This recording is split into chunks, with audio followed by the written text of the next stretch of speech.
You know? Tell me about Iran Khanum.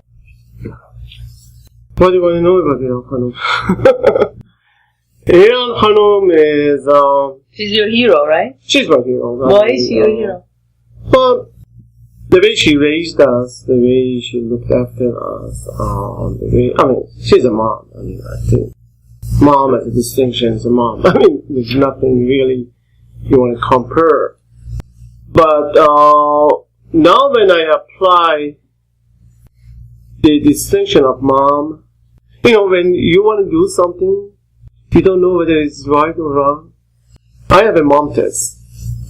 If I be able to tell my mom what I'm about to do, and if she says okay, that's the right thing to do.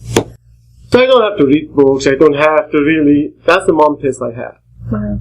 So, it's been like that a lot of time that I'm confronted. Should I do this? Should I go extra step? Or should I close my eyes? Then let's do the mom test.